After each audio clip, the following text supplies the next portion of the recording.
Hi, Taurus. Well, this is the reading that found you today. These are the cards that flipped out for you.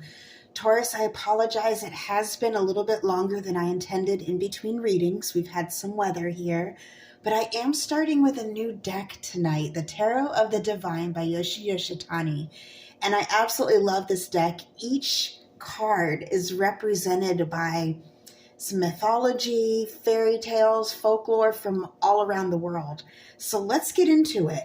What I'm getting for you here is it's almost like you see things unraveling before you. Right now, as we see, it might be finances, it might be family relationships, work relationships. You start to get this sense of unraveling.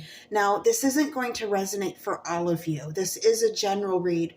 So there are going to be bits and pieces that may resonate and others that, may not. But what I'm getting very strongly here is you're almost at your wit's end with something.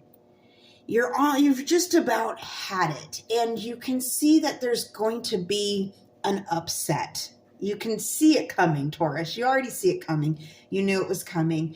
And it may just be a conversation that really kind of lets everybody know where you stand.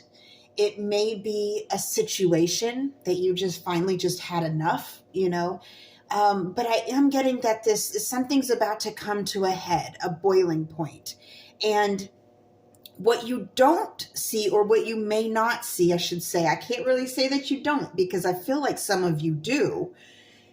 What you do see is the light on the other end of it. There is this light, this beautiful light on the other end of this situation. So let's get into this. Starting off with the Tower, the first card that flipped out for you, and it's represented by Rapunzel from Germany. With the Tower, it does speak to the foundation not being steady. Okay. Rapunzel, she wanted a safety net, but she didn't want to be locked away. And I feel that, yes, you want your comfort, but not at an expense where you don't have peace. You want your peace, Rapunzel was locked away like a prisoner. So I feel like some of you feel like a prisoner in your lifestyle. Maybe you feel backed into a corner by decisions and you've just had enough. I feel like a lot of you, Taurus, you've had enough. Now, I also feel like there's this very beautiful and almost nurturing side to you that some of you may not even recognize, but you have it. It's instinctive in you. And with that, you don't want things to go too bad. Even if you have to put your foot down, you don't want to hurt everybody. You don't want to break things. And so I do see this nurturing, the softer side of this energy, but at the same time, this necessity to shift things. And I know you feel it. Next up, we have the Star. And I absolutely love this card too. This comes from, I believe, Russia. And the story behind it, I believe I had this story in a book when I was little called Little Brother, Little Sister. But it is about the brother and sister, Alanushka and Ivanushka. And a spell comes over him. He's turned into a lamb or a sheep or something like that. I have to go back and look at the story, because the story, if it is the same story that I'm thinking of, beautiful, beautiful, strange story. I always love these folklore. But in this, it speaks to hope after disruption. That's literally the description. I think it's almost word for word the description in the book here. Hope after chaos.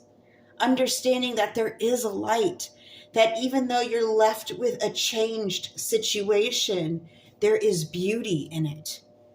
There is freedom in it. And that you are finding this new path to be more, I would say, more complementary than you imagined it would be. You'll find that things go maybe even more smooth. That maybe this upset isn't so much an upset rather than a shift that needed to happen. Now, in this picture, I can't help but feel that there's this sense of sadness and gratitude at the same time. sort of like a longing for once was. Her brother is now an animal, but she still has him, you know. And with that, she's grateful, but still grieving in a sense. And I feel like you're going to go through that emotion here. Now, I will go ahead and say, because of the family environment that I'm getting here with the star very strongly, I am getting family very strong. A little bit of work with the tower being an institute, but even that, I'm getting family has you backed into a corner somehow. Now, the final card that we have here is the King of Swords, represented by the Griffin from Persia. And this speaks to intelligence and wit and making the right decision and owning that decision. And the Griffin is mighty. The Griffin is powerful, and it is otherworldly. And this is also speaking to an element of transcending, of elevating, of rising up and owning your true nature. And you are so much stronger than you gave yourself credit for, Taurus. So much stronger. I think some of you are facing a situation within family where you're a little bit hesitant to bring this up or to partake in this conversation that needs to happen. But once you do, it will free you. It will free you, not just spiritually, but you'll start to notice life gets easier for you after this. And again, this isn't going to resonate for all of you, but this is the energy that I'm getting here, that this upheaval needs to happen. And I think it needs to happen. This conversation, this shift, this change, this you putting your foot down. You're changing your territory. You're changing your path. And you're changing your destiny in this for the better. All right, my loves, I hope this helped. Until next time, over and out.